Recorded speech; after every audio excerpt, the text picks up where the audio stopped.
The man's eyes surveyed the room as he began to speak. The life of flight is a cruel thing. I have seen numerous battles and escaped the clutches of death too many times to count. Thousands of men once followed my call, but I am now without land, army, or title. All that I have left is my quest for vengeance. Precious time passes as I speak, so I will be blunt. Doom rapidly approaches your land, and you must be ready for it. The armies of the accursed Tamerlane draw ever nearer, watering the ground with blood. This warlord is the greatest scourge ever seen in all Asia. If you will listen, I will tell you of his conquests, of the terror that he has inspired. Born into the Barlas, nomads inhabiting the Central Asian steppe, Tamerlane was bred from birth to be a warrior. He spent his youth as a mercenary in the service of the local chieftains, but soon rose to power when his father, a chieftain himself, died. At this time, Transoxiana was divided between four powers. In the west lay the White Horde and the Blue Horde, mere shadows of the former glory of the Golden Horde. In the east were the two wings of the declining Chagatai Khanate. Tamerlane set his sights on these divided rivals. He was outnumbered, but he had a plan. Toktamish, the chieftain challenging his uncle Urus for rule of the White Horde, had sent messengers to Tamerlane seeking his support. If Tamerlane could defeat Urus and install Toktamish in his place, then Tamerlane could rely on the support of a powerful ally. As a child, Tamerlane had been dragged into Samarkand in chains by the Mongols. Now, all of Transoxiana was his to command. The leaders of the rival hordes all flocked to him to pledge their loyalty. The wind roared, whistling through the hall. Flames flicked in the great fires burning within, the distorted shapes resembling the forms of agile warriors. The lucky few that did not submit were destroyed with fire and sword. Towers were built from their bones. Tamerlane was now a great Amir, or lord, but his thirst for conquest was far from over. Convinced that my guest knew a great deal about this Tamerlane, I asked him for more insight. I had heard that Tamerlane had been maimed by arrow wounds to his hand and leg. How could his armies accept a lame man as their leader? A fair question, he answered. It is said that Tamerlane and his fellow tribesmen agreed to decide who would lead them by a foot race. Although Tamerlane's men ran more swiftly, he cast his cap onto the stake marking the goal, and thus won the race. This man seemed cunning as a fox, a dangerous adversary for any commander. I asked my guest to continue his tale. Tamerlane gazed southwest to Persia, a land torn by strife ever since the fall of the Khanate.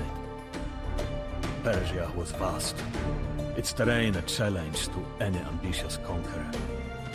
It was not easy to take. Tamerlane, however, could count on the support of his ally Toktamish, who had reunified the Golden Horde. Together, they would ride down the squabbling Persian kingdom. Toktamish's betrayal brought Tamerlane to a rare burst of fury. The man that he had regarded as a son, for whom he had sweated and bled, had stabbed him in the back. Tamerlane was forced to halt the Persian campaign to cope with this treachery. Thousands of battle-hardened cavalrymen ceased their pillaging and thundered northwest through the steppe to the lands of the Golden Horde and its allies in Russia. As if foreshadowing the tale to come, the snow of early spring began to fall outside. Winters lasted a long time in these parts, and even the nobles in the hall, clad in their furs, shivered. Tamerlane's vengeance was fearsome to behold, the man whispered. The blasts of wind intensified, snuffing out some of the torches within the hall. Servants bustled about, tending to the meat roasting over the fire. The scent of cooked birds, game, and mutton filled the air. This was the first time that Tamerlane's forces had ventured into Europe. The winters were harsh, and Toktamish surely hoped that the biting cold and far-flung supply lines would prove too much for the wily tactician. The armies of the Golden Horde burned crops and took all they could carry as they retreated. Toktamish knew that Tamerlane would show no mercy. Terrifying reports reached his ears of torched villages and mountains formed from the bones of the slain. Wherever Tamerlane went, it seemed that flock of carrion birds were never far behind. Entire towns surrendered upon hearing of the brutal destruction of one of their neighbors. Toktamish had no choice but to engage the rampaging forces of his enemy. The armies met near the banks of the Kondarcha River sometime during the early weeks of the summer. Crows and vultures circled about the field, an ominous foreshadowing of the carnage to come. Raging fires, torrents of blood, piles of ash, the clash of iron, and the screams of the dying. These were the horrors that Tamerlane visited upon the cities and people of the Golden Horde. The cities of Ryazan, Sarai, Astrakhan, Azov, and Ukek were reduced to rubble. All that remained, aside from the ruins, were the towers of bones that were built from the corpses of the dead. Those who survived were driven like sheep to march in unspeakable cold. Toktamish had no choice but to flee west to Lithuania.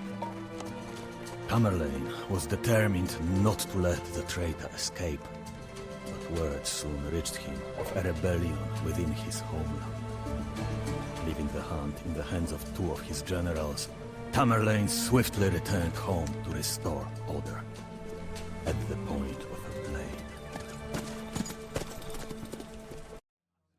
Listening to the stories of the stranger had stirred our appetites, and we eagerly began to devour our meal. I invited the old man to sit next to me. I still thought that this Tamerlane was more myth than man. Surely he had been beaten in a battle at least once. The man has the cunning of a wolf and the composure of an owl. In some battles, he strikes hard at the center of the enemy line, while in others, swift horsemen outflank the opposition. Then they feign a retreat to bait the enemy into a trap, a storm of arrows.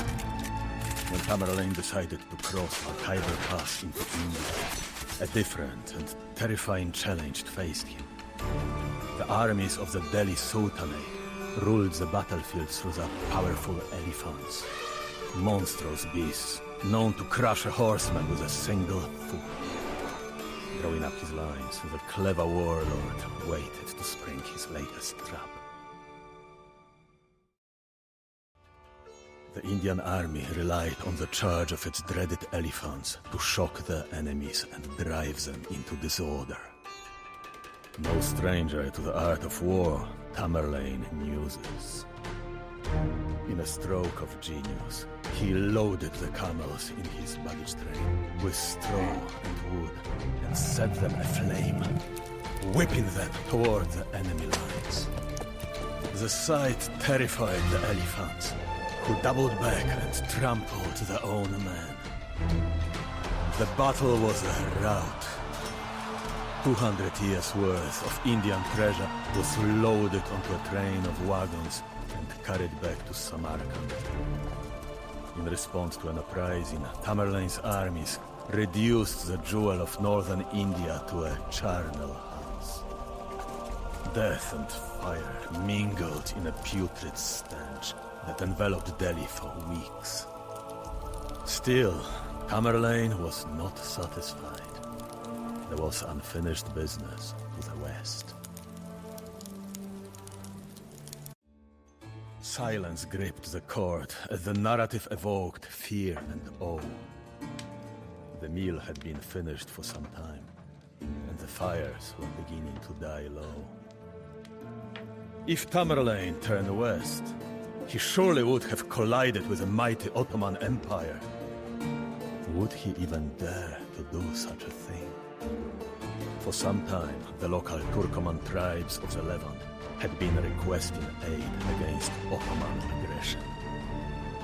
With his army rested and his coffers full of Indian riches, Tamerlane was ready for more bloodshed.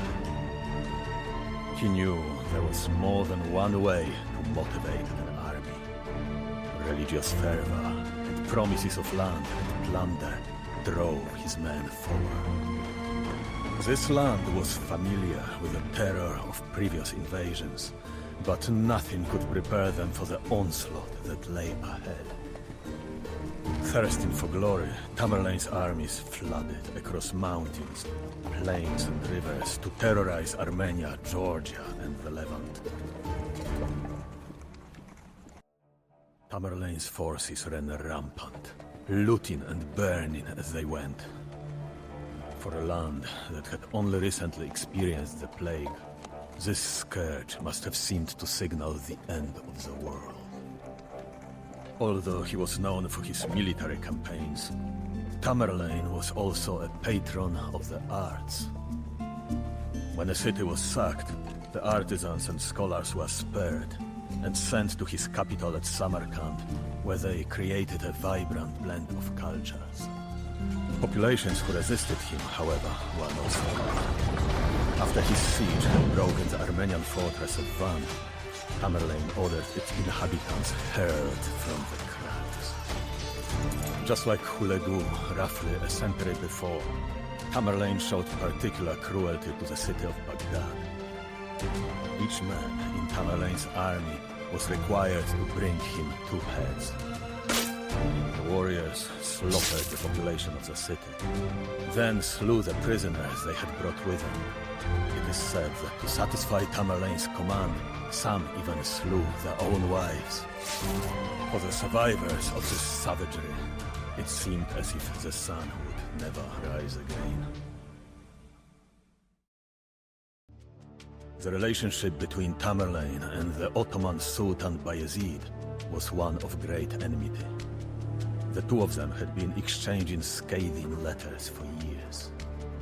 Finally, Tamerlane had the opportunity to crush his rival, whose armies were weary from wars in Byzantium and Hungary.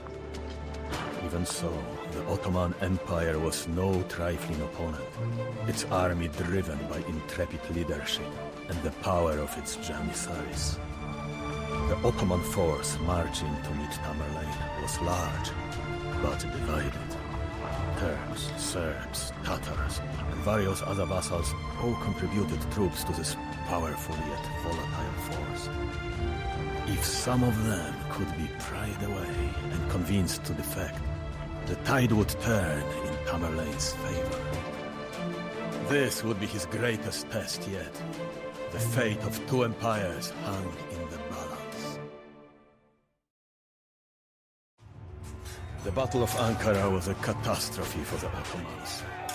Never before had they suffered the disgrace of having their Sultan captured in battle. Turning his armies around, Tamerlane left Anatolia in chaos.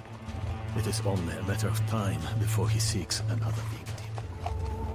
The man ended his tale on that foreboding note. I realized that I had to prepare my kingdom lest my lands appear ripe for the picking. I ordered everyone to retire to their quarters. We would discuss this new danger in the morning, with clear and ready minds. Suddenly, the doors burst open, and a servant rushed towards me. Sire, a messenger from the Waldrod called Tamerlane is here to speak to you. He claims that you are harboring someone of interest to him. I turned to the old man who had not heard the messenger, and asked for his name. His weary, dark eyes met mine, and he answered in a grim voice. I am Toktamish Khan, of the blood of Genghis Khan, and the rightful ruler of the Golden Horde.